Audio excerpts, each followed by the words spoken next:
जय प्रवर्तनी जी उनके आदि से अंत तक का सारा वर्णन आपको सुनाएंगे।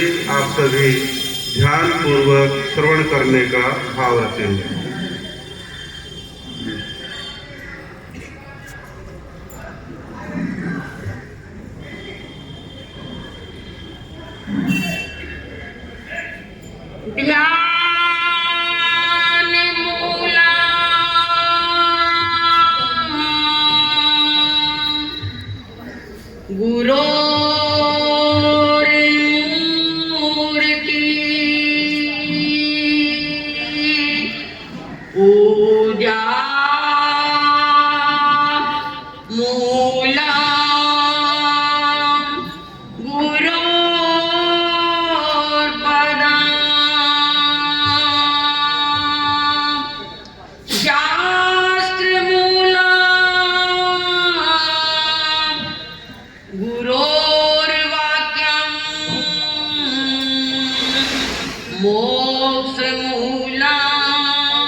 स्त्रीणां शतानि सत्सो जनयन्ति पुत्रान्। स्त्रीणां शतानि सत्सो जनयन्ति पुत्रान् नान्या सुतं तदुपम जननी प्रसूता। सर्वा दिशा ददति भानि प्राचेव दिव्यम्। सर्वा दिशा ददति भानि प्राचेव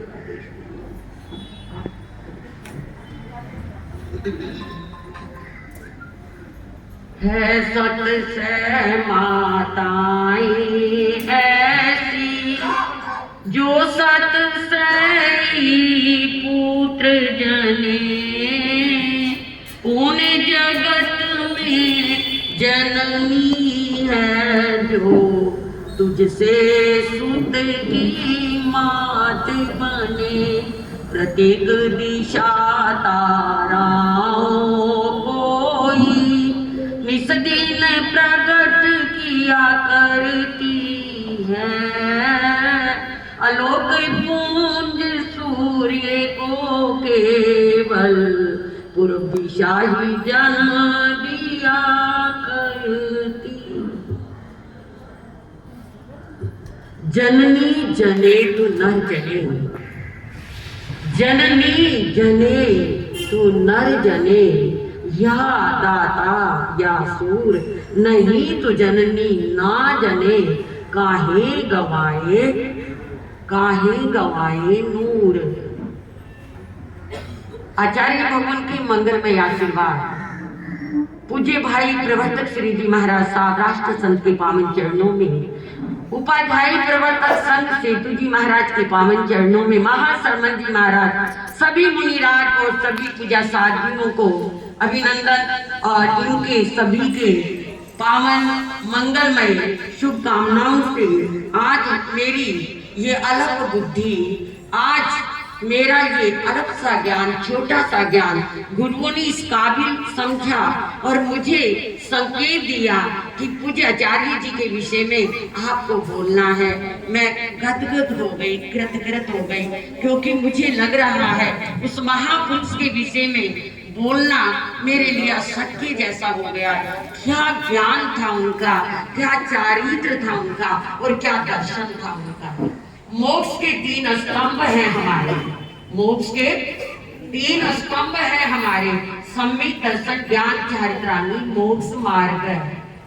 मोखर मग गई तजन सुने है जिन भाषियम चौ कारण संयुक्तम नाने दर्शन लक्षणम नाने च दर्शनम चेव चरितं च तवोताः एवं मग मनुपता जीवा गच्छन्ति सु गई। ये आगम और आचार्य उमा स्वाति द्वारा रचित तत्वास सूत्र की ये बोल मुझे आचार्य भगवान के लिए प्रतिपल स्मृतियों में अंकित है। ज्ञान दर्शन और चारित्र से उपलब्ध आत्मा सम्यक दृष्टि सम्यक दर्शन को पाकर एक दिन मोक्ष के मंजिल को पा जाती है। तो हमारे आचार्य भगवान में ज्ञान की अभिवृद्धि, दर्शन की महानता और चारित्र का तो कहना ही क्या था। ऐसे आज के इस पावन दिवस पर मैं अपने आचार्य भगवान की पावन स्मृतियों को संजोती हुई, क्योंकि उनके लिए मेरे मन में असीम अगाध और महान श्रद्धा का स्रोत प्रतिपल प्रवाहित रहता है। आज के राष्ट्र संत महात्मा गांधी के लिए भी मेरे मन में अहिंसा को लेकर महान उनका भी आज ऐसा ही दिवस है, यानी प्रिय स्मृति दिवस। और अपनी पूजा पुरानी महान साध्वी एक श्रीमती जी महाराज साहब, उनका भी आज मेरी पूजा पुरानी, जो कि 1 जनवरी को जींद में हमारी दीक्षा से 16 दिन पहले उनका भी आज के पावन दिन स्वर्गवास हुआ था। मेरे भाई बहनों, ये ऐसे कुछ महान पूज्य गुरुदेव आचार्य भगवान को ही मैं स्मरण करूंगी। यो लखेरा और राजपूत परिवार के थे हमारे श्रीमती जी महाराज।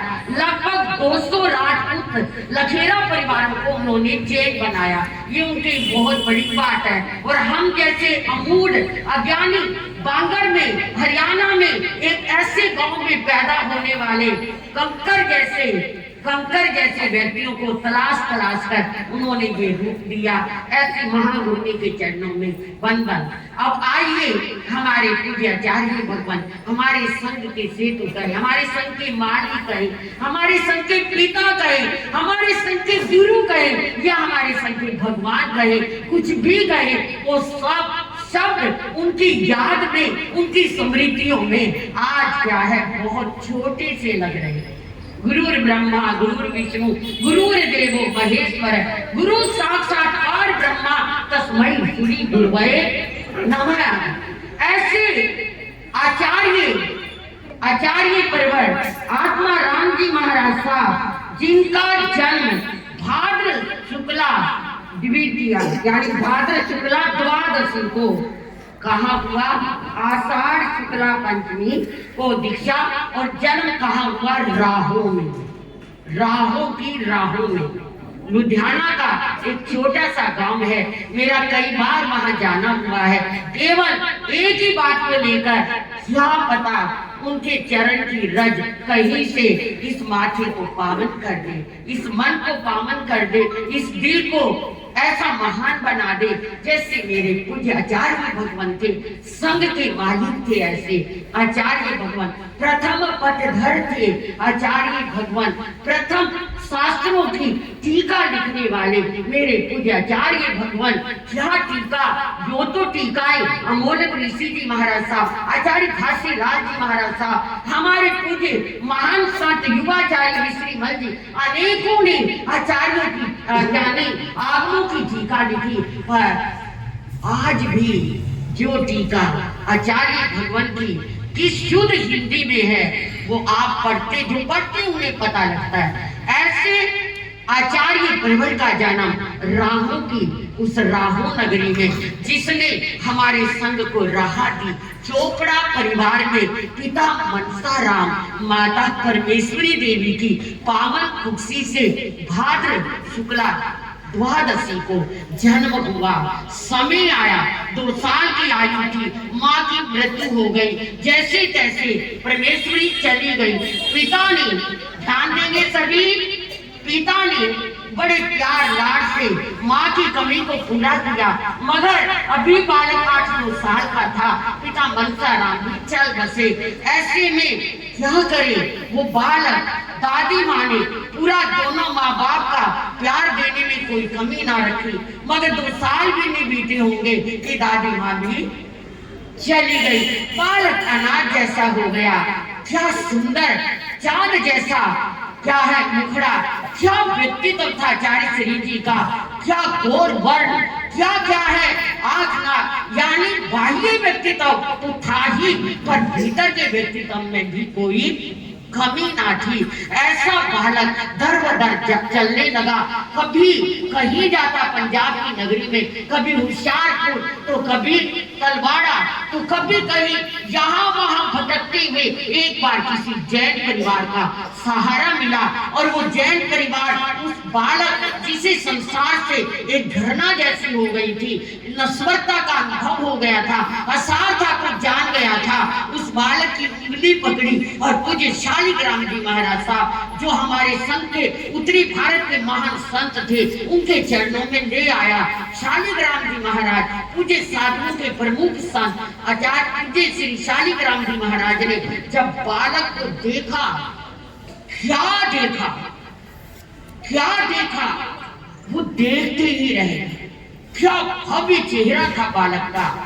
गिरा लिया अपनी गोद में, बालक रो उठा, फपक पड़ा और सीने से लगकर कहने लगा, मेरे पूज्यवर, आज से मेरे माता पिता तुम्ही हो, माता पिता तुम्ही हो, तुम्ही हो बंधु सखा तुम्ही हो। ऐसा कहा, रो उठा, फपक पड़ा और कहा, गुरुदेव अब मुझे शरण मिल गई, शरण नहीं हूं तेरी गुरुदेव, शरण नहीं हूं तेरी। और बालक को शालिग्राम जी महाराज ने सीने से लगाया, सहारा दिया।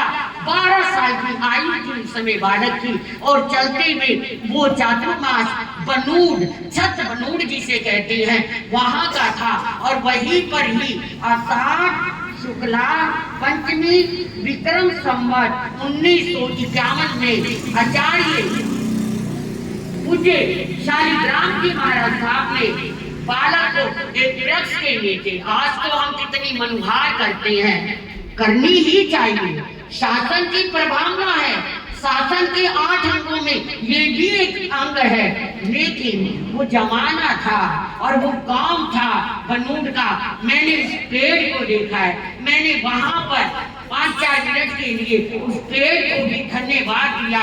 देखिए, मैंने आग में पड़ा, कोई कोई वनस्पति भी ऐसी है जो गिर जाती है, एक भवतारी हो जाती है, अब यानी एक वनस्पति का और दूसरा मनुष्य का लेकर मोक्ष, ऐसी वनस्पति को भी धन्य है उस पेड़ को भी जहां हमारे आचार्य प्रवर ने दीक्षा ली, यानी एक छोटे बालक के रूप में 13 साल की आयु में। और क्या दीक्षा ली कि शालिग्राम जी महाराज ने विद्वान संत रतन मोतीराम जी महाराज के चरणों में लगा दिया।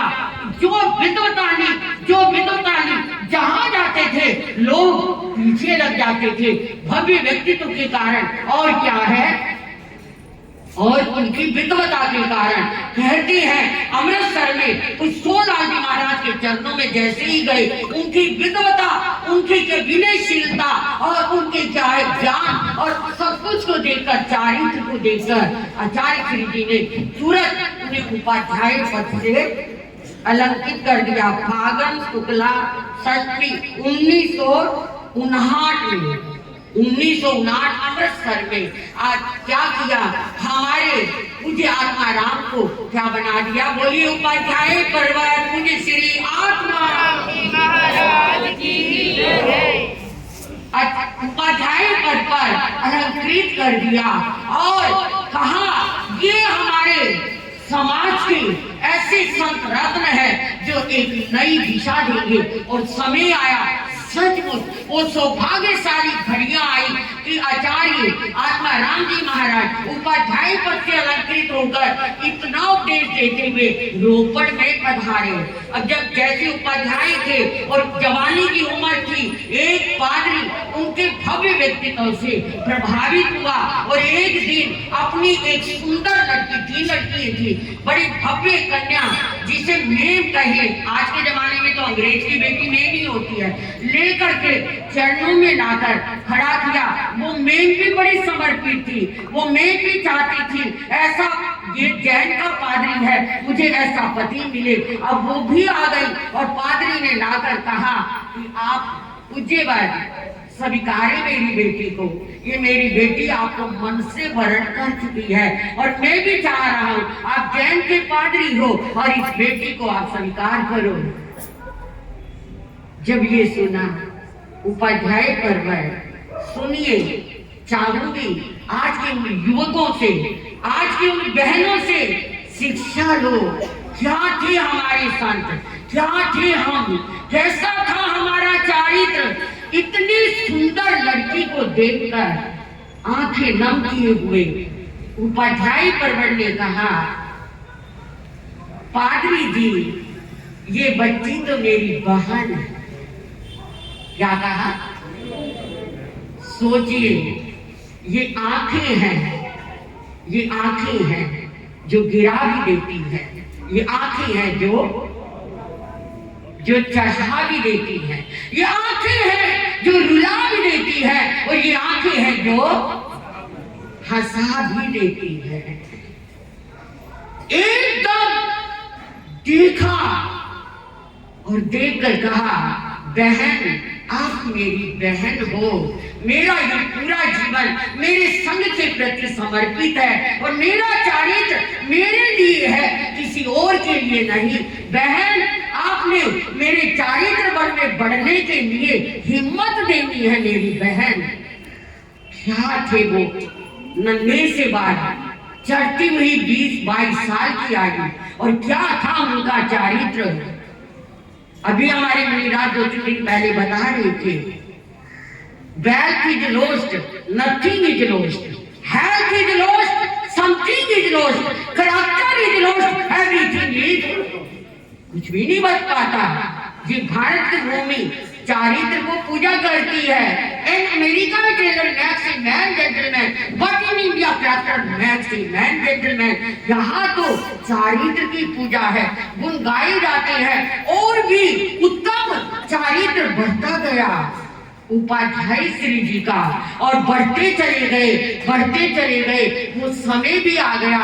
एक बार क्या है, एक वैद्य के द्वारा लाहौर में जब बहुत बीमार हो गए, इलाज करने की बात आई, वो सब जैन भाई, क्योंकि बड़ा प्यार और स्नेह करते थे उपाध्याय श्री जी को, अरे वैद्य जी बढ़िया सी दवाई दे देना गुरु जी को, अरे वैद्य जी बढ़िया सी दवाई दे देना, वैद्य जी जरा अच्छी सी दवाई दे देना, वैद्य जी जल्दी ठीक हो जाए हमारे गुरु जी, वैद्य कल प्रवचन करने लग जाए। वैद्य शाम तक सैकड़ों जैनियों ने वैद्य जी के कान खाए।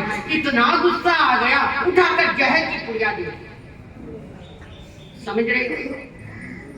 सच्चाई बात बता रही, इतिहास की बात बता रही। जहर की पुड़िया पकड़ा दी, दे दो, ठीक हो जाएंगे।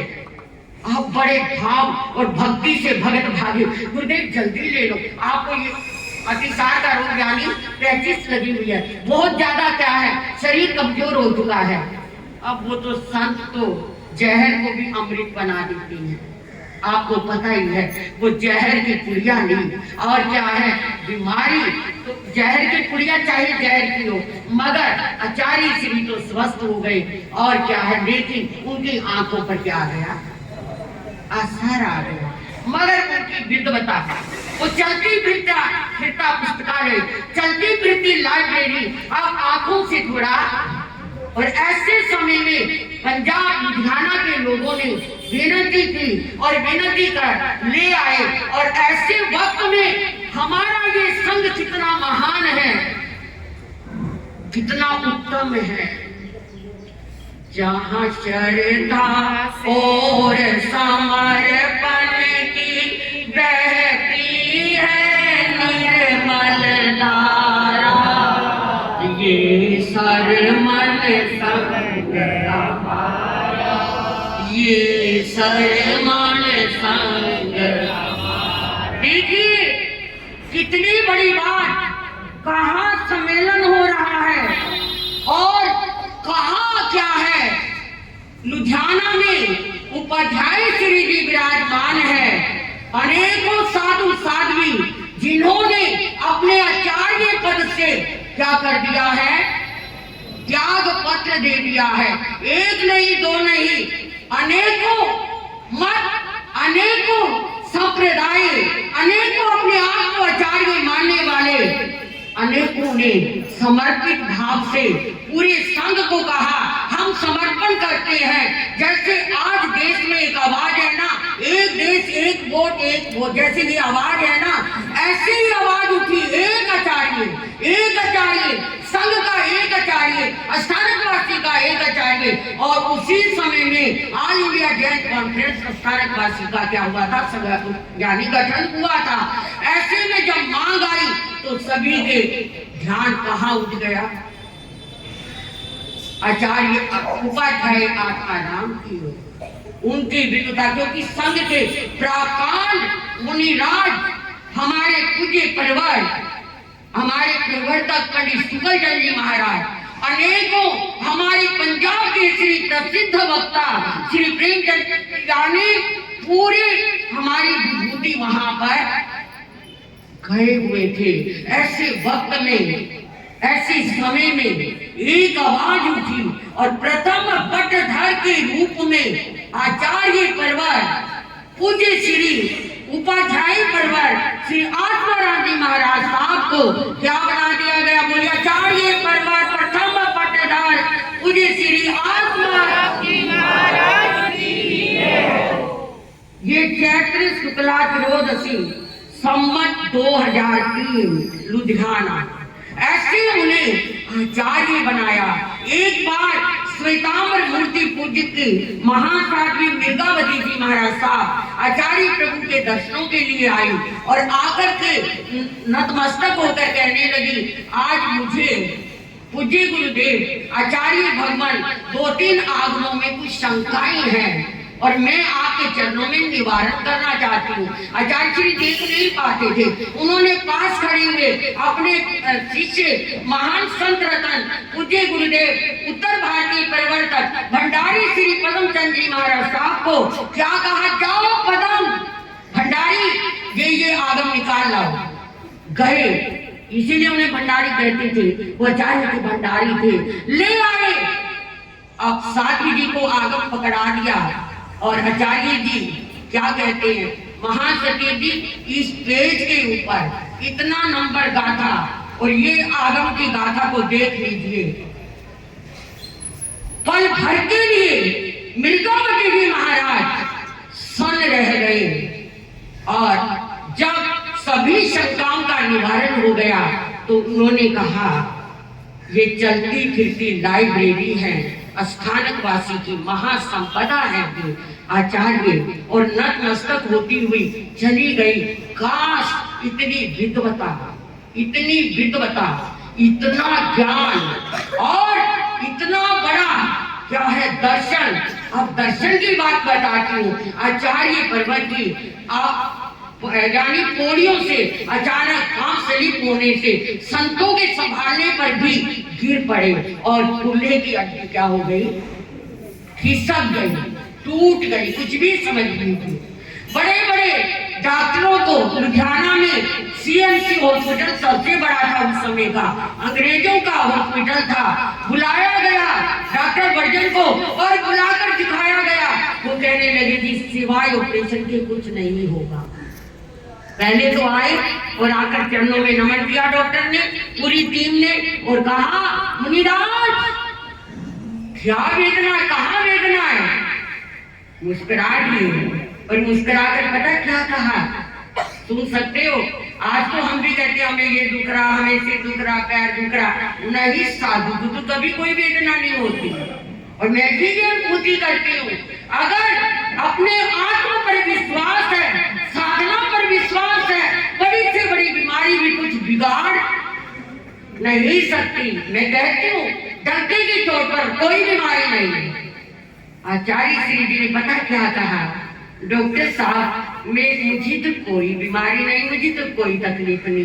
तो ये इतनी बड़ी, हाँ मेरे भक्तों को थोड़ा तकलीफ है मेरे का। क्या कहा, मेरे श्रावकों को थोड़ा तकलीफ है, मुझे कोई तकलीफ नहीं। कहने का मतलब इतने बड़ी कूल्हे की चोट और हड्डी का टूट जाना, और फिर भी सुनेंगे सभी हमारे साधक साधिकाएं, श्रावक श्राविकाएं कि उन्हें कोई तकलीफ ना लगी। दो चार करते ना गुरुदेव पूरा, हाँ, तो कोई तकलीफ ना लगी। और कहते हैं वो अस्पताल चले गए और डॉक्टरों ने कहा कि अब आपको क्या देना पड़ेगा, हमें आपको थोड़ा बेहोश करने के लिए एनेस्थीसिया देना पड़ेगा। जब ये बात कही तो आचार्य जी मुस्कुराए और कहने लगे, डॉक्टर साहब एनेस्थीसिया की क्या जरूरत है? मेरा प्रभु मेरे पास है, मेरा ध्यान मेरे पास है, मेरा योग मेरे पास है, मुझे कोई एनेस्थीसिया नहीं चाहिए, बिल्कुल मत देना। और इतना दर्द होता है जैसे भगवान के कानों में कीले टुके थे निकालने के समय, ऐसी वेदना इस हड्डी में होगी आपको, आप सहन नहीं कर पाओगे। नहीं, आप अपना काम कीजिए ना डॉक्टर साहब, एनेस्थीसिया की बात मत कीजिए। मैंने कह दिया मैंने एनेस्थीसिया नहीं लेना, ना इंजेक्शन से लेना, बिल्कुल नहीं लेना। डॉक्टर चेहरे को देखते हैं, कहते आप अपना काम करो, मैं अपना काम कर रहा हूँ। ऐसे ध्यान में शरीर की नस्वरता में इतने लीन हुए 3 घंटे ऑपरेशन चला। पूरी हड्डी को जाना छाना लगाया गया, ऊ तक क्या चेहरे पर सिकड़न तक भी नहीं आई। 3.5 घंटे बीतने के बाद डॉक्टरों ने कहा, मुनि जी ठीक तो हो ना, आपका काम हो गया। क्या कहा हंसते हुए? डॉक्टरों को कहा आपका काम हो गया। अब वो देख रहे हैं। डॉक्टर बर्दे ने कहा, आज मुझे ईसा मसीह की याद आती है, या ऐसी कोई स्थिरता उनमें थी जो क्रोस पर लटकने पर भी जिनके चेहरे पर सिकड़न नहीं था, या आज इस आल्हा फकीर में ऐसी क्षमता देखी है जो क्या है, चेहरे पर एक सिकड़न तक नहीं। शरीर का क्या हमने इतना दर्दनाक ऑपरेशन किया, पर इनके चेहरे पर जैसे वो कहते रहे थे, ईसा O God forgive them, they do not know, क्या वो नहीं जानते कि वो क्या कर रहे। ऐसे ये भी 84 लाख जीवायोनि से क्षमा याचना करते रहे। धन्य है, ले आए उनको आचार्य पर्वत, पूरे संघ को संभालते रहे। एक दिन वो दिन भी आ गया जो डॉक्टर उनके चरणों का, अंग्रेज डॉक्टर चरणों का दास बन गया। बड़ा दुखी संतप्त उनके चरणों में आ गिरा था एक दिन, और आकर कहने लगा, गुरुदेव, हाँ डॉक्टर साहब क्या बात है? गुरुदेव, आज मुझे लंदन में बैठी हुई अपने परिवार की याद आ रही है। मेरा परिवार कैसा है इस समय, मुझे बड़ी चिंता हो रही है। अरे वो डॉक्टर साहब चिंता करने की क्या बात है? आपका बेटा मजे से अखबार पढ़ रहा है, आपकी बीवी में मजे से चाय की चुस्कियां ले रही है, घर के अंदर अमन शांति है, क्या बात है? गुरुदेव आप ऐसा कैसे बोल रहे हो? मुनिराज आचार्य भगवत, हाँ सब ठीक है, सब शांत। वो अच्छे, आपको पता है डॉक्टर लोगों का और अंग्रेजों का, वो बड़ा हैरान हुआ। उसने जाकर के तुरंत टेलीग्राम दिया, फोन नहीं चलते थे उस समय, टेलीग्राम दिया कि इस वक्त इस समय पर घड़ी देख ली, आप क्या कर रहे थे? बेटे का समाचार है, मैं न्यूज पेपर पढ़ रहा था पापा, और मम्मा का समाचार आया यानी मेम का कि मैं तो उस समय चाहे। डॉक्टर देखता हुआ अवाक रह गया। ये साधना थी, ये दर्शन की विशुद्धि थी आचार्य श्री जी की, ये चारित्र था उनका, और ये ज्ञान जो क्या है, असीम ज्ञान जो आगमों का टीका कर उन्होंने उत्तरी भारत की आन मान शान को बढ़ाया। अंतिम समय में अनेकों शिष्य रतन उनको मिले। आचार्य सबसे पहले ज्ञान मुनि जी महाराज, यानी ये ज्ञान मुनि नहीं, इनसे पहले भी ये क्या हुए थे, उनके बहुत सरल और बहुत विनीत संत थे। उनका नाम ज्ञान मुनि रखा था, लेकिन बदौर में अचानक उनका भरी जवानी में स्वर्गवास हुआ, पर आचार्य जी को उनकी याद पल पल आती रही।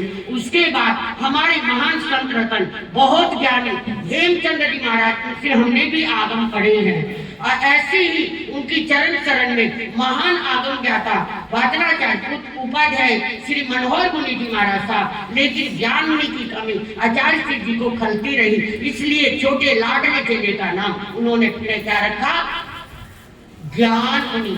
प्रसिद्ध वक्ता पंजाब केसरी जो हमारे ध्यान योगी आचार्य सम्राट पूज्य श्री शिव मुनि जी महाराज साहब के क्या है, गुरु थे, वो छोटे शिष्य थे। मैंने बहुत बार उनके दर्शन किए। हमारी क्या बहुत सारी साधुएं हरिदास जी महाराज आदि की दीक्षा मुझे ज्ञान मुनि जी महाराज साहब की है। एक दिन मैंने ज्ञान मुनि जी महाराज के चरणों में एक निवेदन किया कि हमने आचार्य भगवत के दर्शन नहीं किए, क्योंकि 1962 में उनका स्वर्गवास हुआ था और हमारी आयु उस समय 10-11 साल की थी।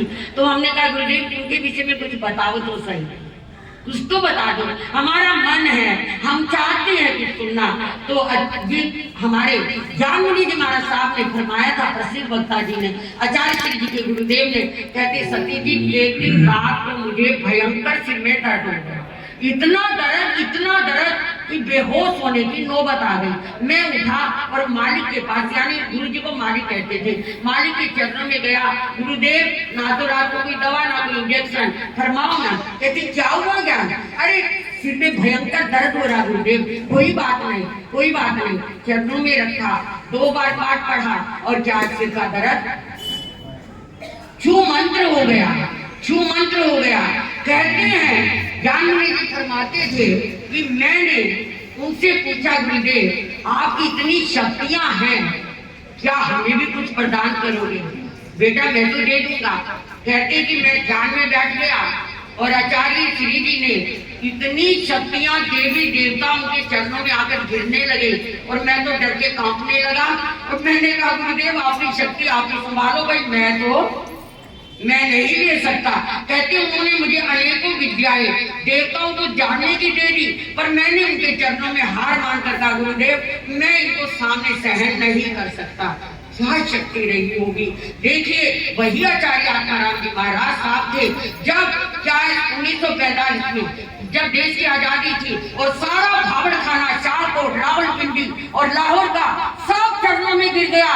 क्या पता किया कि आचार्य भगवान से कुछ ऐसा मंत्र यंत्र लो कि हम भावड़े सुरक्षित अपने भारत में पहुंच जाएं। तो आचार्य श्री जी ने, आपको पता होना चाहिए, जो एक आनापुरवी है हमारी, जिसका नाम दूसरी आनापुरवी है, हाँ समय हो गया, तो वो यानी एक आनापुरवी का पाठ दिया, सबने पढ़ा और क्या जितने सामने खड़े हुए थे मुसलमान, एक भी भावनी के हाथ का काट लेंगे तो 32 चूड़ियां मिली जाएंगी सोने की। वो सब देखते रह गए और भावड़ खाना कहां से निकल गया। और कहते भावड़ खाना नहीं आएगा, ये आचार्य की कृपाएं थी। चलो इन्हीं शब्दों के साथ अंतिम समय में गुरुदेव के बड़ा बीमारी हुई, मगर संखारा लिया और क्या है, माघ बदी नौमी आज के दिन यानी 30 जनवरी को इस नश्वर देह का त्याग कर वो महामुनि, वो महान आत्मा, वो संघ के आचार्य इस लोक से,